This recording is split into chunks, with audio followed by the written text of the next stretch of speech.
সন্ধ্যা বন্ধুরা, আশা করি তোমরা সব ঠিক আছো। আমরাও মোটামুটি ঠিক আছি। আমি চা খাচ্ছি।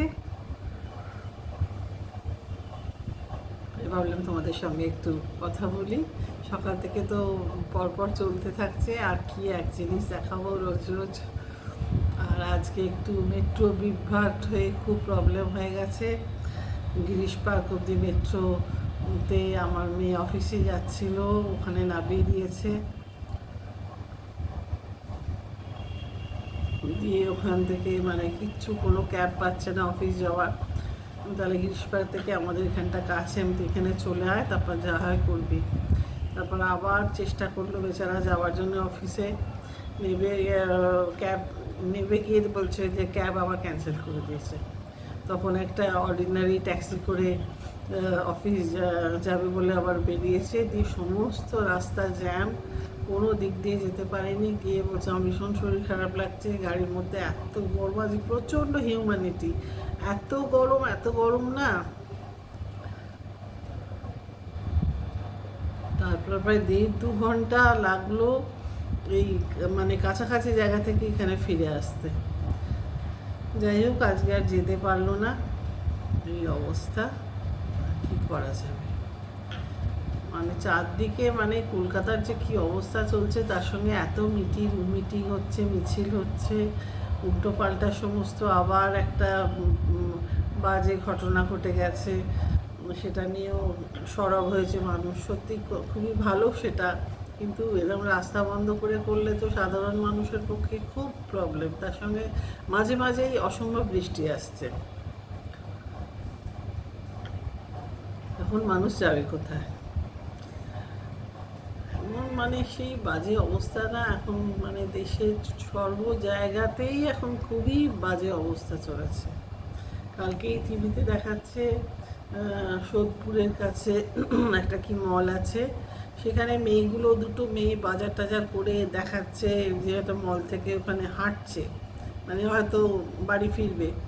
পেছন থেকে একটা গাড়ি পার্কিং করতে এলো, মানে অসম্ভব রাশ ড্রাইভ করে এলো, এসে দুটো মেয়েকে দুদিকে ছিটকে ফেলে দিল। একটার ওপর দিয়ে, পায়ের ওপর দিয়ে গাড়ি চলে গেল। মানে কিছু বলার নেই, মানুষ যে কোথায় চলে যাচ্ছে, কি করছে। হয়তো রবিবার, নিজেরাই গাড়ি চালাচ্ছে, ড্রাইভার নেই, জানি না। বললো তো যে গ্রেপ্তার করা হয়েছে, পরে খবরে যা শুনলাম। রাস্তায় বেরোনো খুব মানে, পেছন থেকে যদি মানুষকে এসে মারে তাহলে সে কোথায় যাবে। আমরাও সত্যি কথা বেরোই তো, খুব ভয়ঙ্কর ব্যাপার হয়ে যাচ্ছে। আর কি বলবো, দেশের অবস্থা খুব খারাপ। ঠাকুর করুন সব ঠিক হোক, আর পারা যাচ্ছে না। আর এত বাজে খবর শুনে শুনে না, মানে বড্ড মন ফোন ভেঙে যাচ্ছে।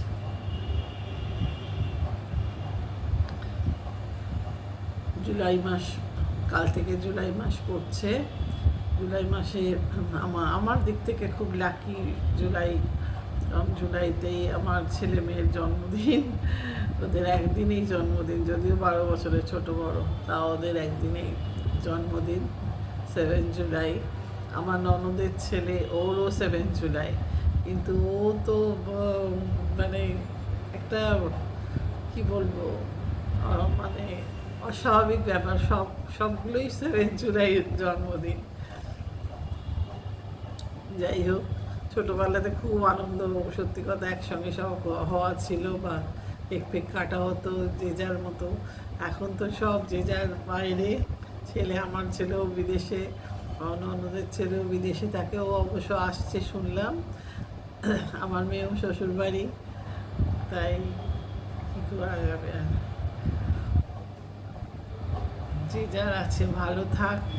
এখন দেশের অবস্থা খুব খারাপ, ঠাকুর সবাইকে ভালো রাখুন, এটাই বলতে চাই। যাই হোক, বিকেল থেকে আমার সব কাজকর্ম হয়ে গেছে, যা যা ছিল এইসব চলছে। আর আমার বন্ধু, সেদিন তো তোমাদের দেখালাম, খুব ভালো মজার আমাদের গেট টুগেদারটা হলো ছোট্ট করেই, হঠাৎ করেই ঠিক হয় আমাদের। 10টার সময় আমার এক বান্ধবী ফোন করে বললো এই আজকে একটু তোর বাড়ি যে মুড়ি আর তেলে ভাজা খাবো না, পাঁপড় ভাজা খাবো না, চলে আয়।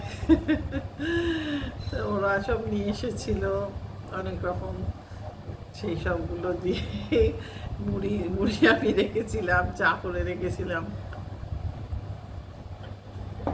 আর একটা আলুর চপ রেখেছিলাম। ওরাও সেই নারকোলের চপ আর সব কী কী চপ টপ সব নিয়ে এসেছিল, বেশ ভালো খেতে। তার সঙ্গে আরেকজন থামস আপ ওই সব কোল্ড ড্রিঙ্কস নিয়ে এসেছিলো আমার আরেক বান্ধবী। তারপরে মিষ্টি নিয়ে এসছে অনেকে। যাই হোক, জোর আমাদের রথযাত্রাটা জমে গেছে। ভালোই কাটলো সেদিন, যা জগন্নাথ বলে। কিছু একটা ছুতো করে আড্ডা, এটাই একটা আমাদের মানে যে কারোর বাড়িতে আড্ডা একটা হলেই হলো, এটাই আমাদের এই মানে সবাই এটাতেই আমরা একটুতেই খুশি। কদিন আগে এরা সব সিনেমা গেছিলো, দিয়ে ওখান থেকে আবার রেস্টুরেন্টে খেতেও গেছিলো। আমি অবশ্য যেতে পারিনি সেদিন, গত রবিবার আমাদের বলেছিলাম মাননের মিটিং ছিল, তা তখনই বলেছিল যে এটা হবে, আমি তো সেদিন যাইনি। তা যাই হোক, ভালোই মিটিং হয়েছে। প্রথমে তো সবাই অনেকেই বলেছিল আসতে পারবে না, আমি তো জানিয়ে দিলাম যে আমার বাড়িতেই হওয়ার কথা ছিল, কিন্তু আমার একটা বিশেষ কাজ পড়ে যাওয়ায় আমি তো থাকতে পারলাম না বলে আমি জানিয়ে দিয়েছিলাম যে যেখানেও করে না, সময় নষ্ট করে তো লাভ নেই। তা সেই জন্যে আর এক বন্ধু বান্ধবীর বাড়িতে হলো। তা ওখানে সব যা আমাদের পুজোর আগে একটা প্রজেক্ট হয়, সেটা দুটো প্রস্তাব নেওয়া হয়েছে। মানে আমি একটা দিয়েছিলাম, আমার আর এক বন্ধু একটা দিয়েছে, দুটো মিলিয়ে দুটো জায়গায় করা হবার কথা হচ্ছে যা শুনলাম আমি। আর একটা আমাদের বননের পিকনিক হবে, সেটাও এখন স্পট দেখা চলেছে। যাই হোক, হলে তো দেখতেই পাবে। আমি যদি চাই আশাতে করে যেতে পারবো, তবে নাইট স্টে করবে না অনেকেই নাকি বলেছে সেদিন। নাইট স্টে করলেও হতো, কিন্তু নাইট স্টে হবে না, না আমারও হবে না সেটা।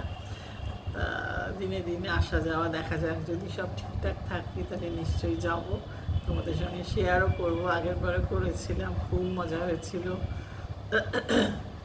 যাই হোক, এই বন্ধুদের সঙ্গে বেড়ানো ঘুরতে যাওয়াগুলো তো একটা আলাদা থাকেই।